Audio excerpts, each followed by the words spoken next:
Welcome back. As we saw at the Victorian Liberal Party State Council in Bendigo over the weekend, the issues about women and girls that Moira Deeming fought for very recently, that's seen her now expelled from the Liberal Party parliamentary team, well, they're issues that supporters of the Liberal Party feel very strongly about.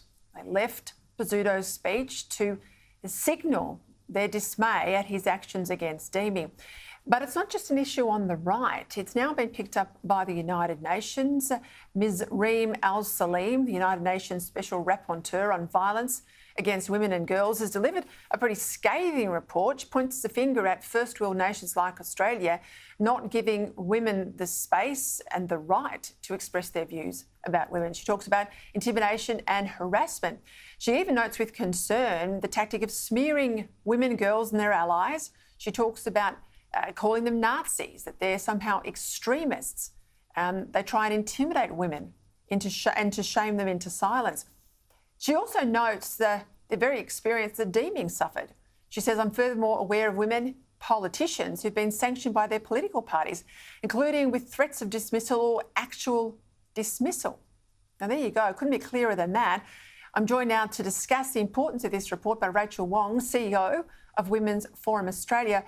Welcome, Rachael. I will say at the outset, usually a UN report is covered in all the headlines, at front pages of the papers. I've barely seen this mentioned, but the report is very pointed in its criticism of what's happened here in Australia. Usually it's pretty woke, but it's not woke here.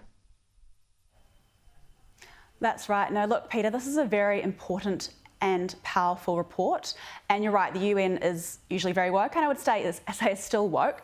But in this instance, I think this is a fantastic step by Reem Al-Salim to call out the silencing and bullying of women who speak out to defend their sex-based needs and rights. What I'll also add, though, is I think it's incredibly important that Australian leaders actually heed the calls of this UN expert in her statement and actually listen to her recommendations, like other countries have done in relation to, for example, her comments about prisons over in the UK with male rapists. We see countries over there actually listening to her and actually changing their policies.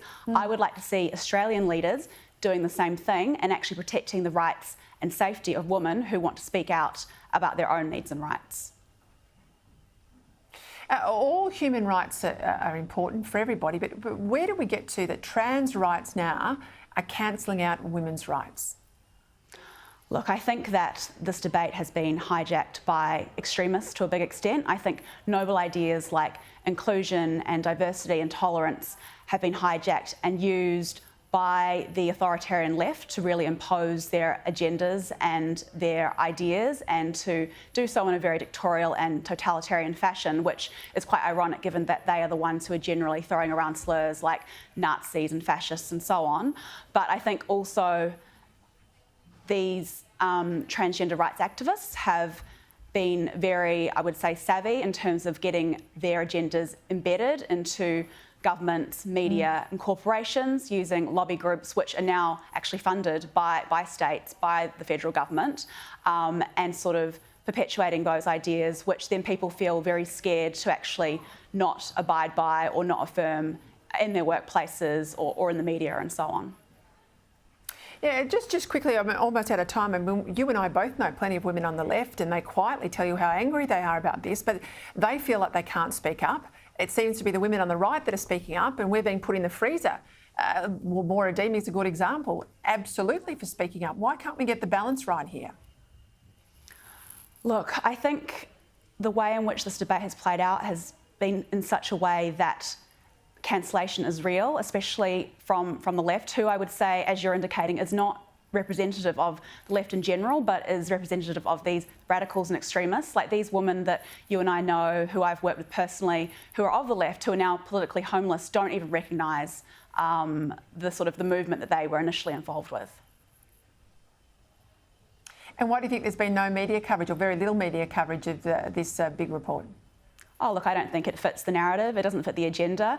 As I mentioned before, a lot of these media institutions are signed up to, for example, ACON's Pride and Diversity schemes, where they get points and rewards if they, affirm transgender rights and say that women are bigots and Nazis and so on. So I think that's one of the key reasons we're not seeing coverage in the mainstream media. Look, I know I've been inundated in support for Moira Deeming. We saw those scenes at the Victorian Liberal Party over the weekend. Have you got feedback about Moira Deeming?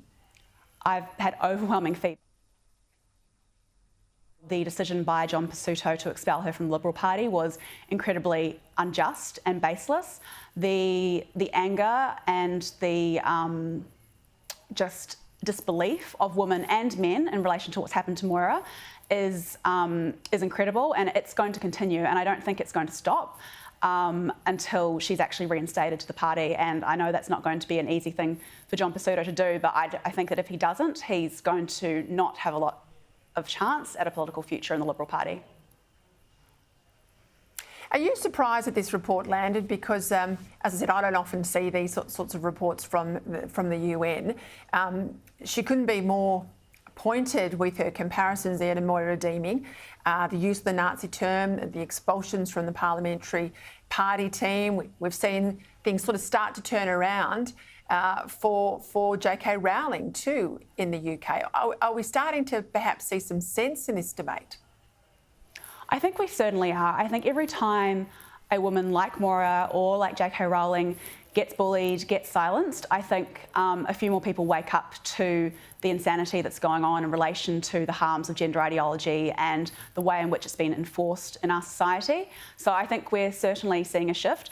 Reem Al-Salem herself, I think, has been a trailblazer at the UN when it comes to these kinds of issues. We've seen her speak out multiple times now in terms of defending the ability of women to speak out on these issues. So we are very, very grateful to her.